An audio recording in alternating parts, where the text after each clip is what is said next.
In America, the strangest empire may not be the company whose logo appears on your phone, your console, or the glowing screen in your home. It may be the company behind the company, the silent investor standing far from the brands most people trust, use, and recognize every day online. Its name is Tencent, and millions of Americans have touched its empire without ever realizing how quietly that empire reached into their daily digital lives. The question is not whether Tencent owns everything, but why so much modern culture passed through its hands before most people understood what was happening.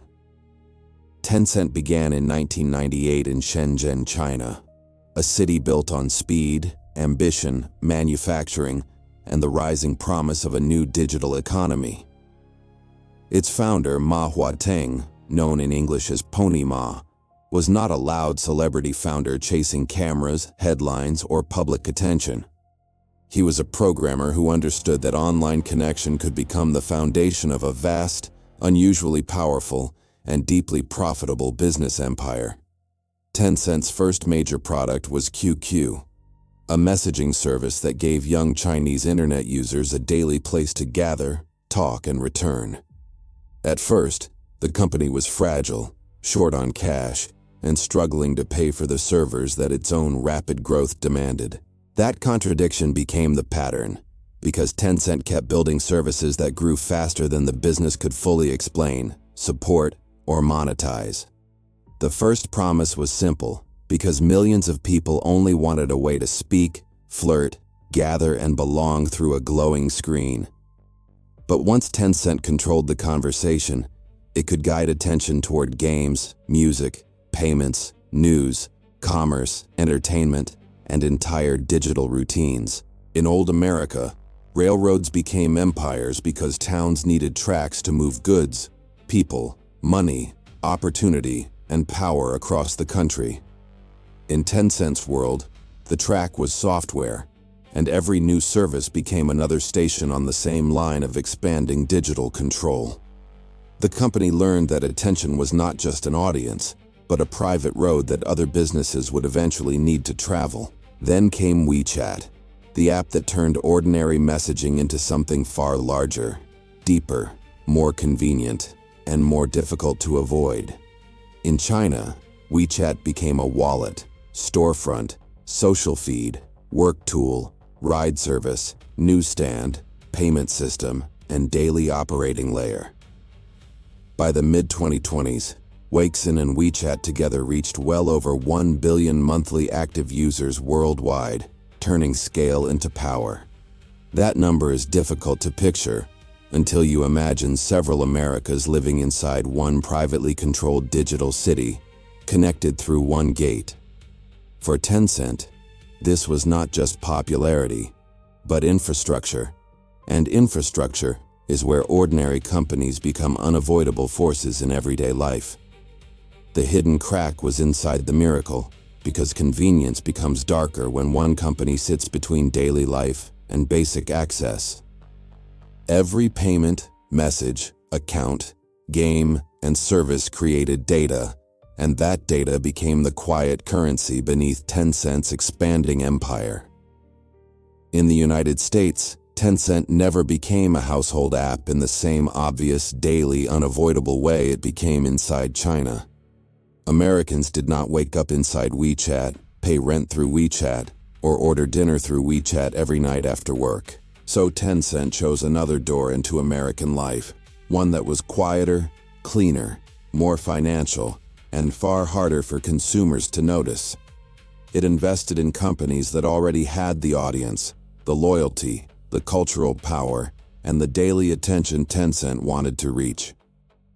Riot Games became fully owned by Tencent, placing League of Legends inside the global portfolio of a Chinese technology giant.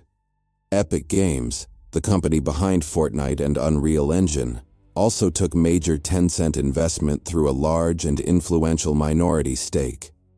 Tencent bought or backed pieces of other businesses across gaming, music, social media, streaming, mobile entertainment, and wider digital culture. It did not need its name printed on the box, because ownership can whisper quietly while the familiar brand shouts. This was the strange genius of Tencent's American presence, because the empire arrived not as an app, but as a balance sheet.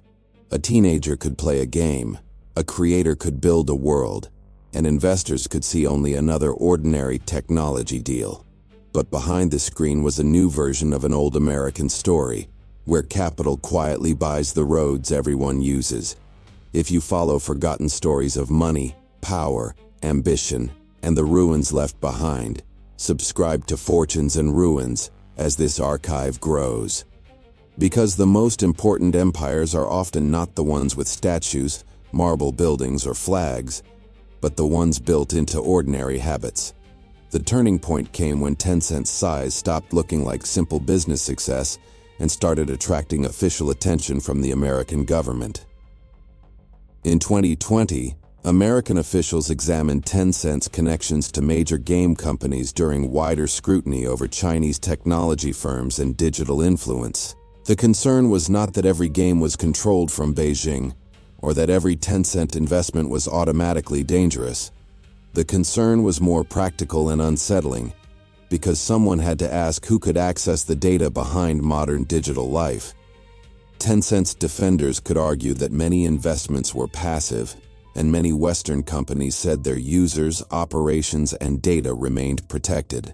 Tencent's critics could point to China's legal environment, censorship record, and the blurred line between private platforms and state demands.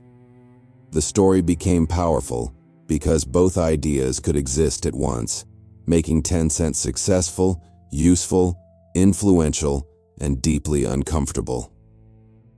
Then the quiet empire met a very American problem, the kind that once challenged railroads, oil trusts, newspapers, and monopolies.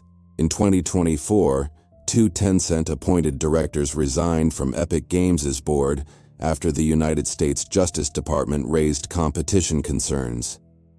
Tencent also gave up its unilateral right to appoint directors or observers to Epic's board in the future. No dramatic courtroom collapse followed, no ruined headquarters appeared, and no single villain walked away in chains before the cameras. But the moment mattered because it revealed the machinery behind the curtain, where influence had been hiding in plain sight. The same company that owned Riot also held influence at Epic, 2 giants inside the same global game economy. In another century, this might have been railroads, steel mills, oil trusts, or newspapers fighting over American attention and influence. In this century, it was game engines, player accounts, virtual currencies, online communities, and worlds where people spend their evenings. Tencent did not collapse, and that may be the most important, unsettling, and strangely modern part of the entire story. The ruin here is not an abandoned factory with broken windows, but a loss of clarity about who controls the platforms. Americans still saw familiar names on their screens, while the ownership map underneath became too complicated for ordinary users to follow. For another forgotten story of money, power, and collapse, stay with Fortunes and Ruins, where influence often hides in plain sight.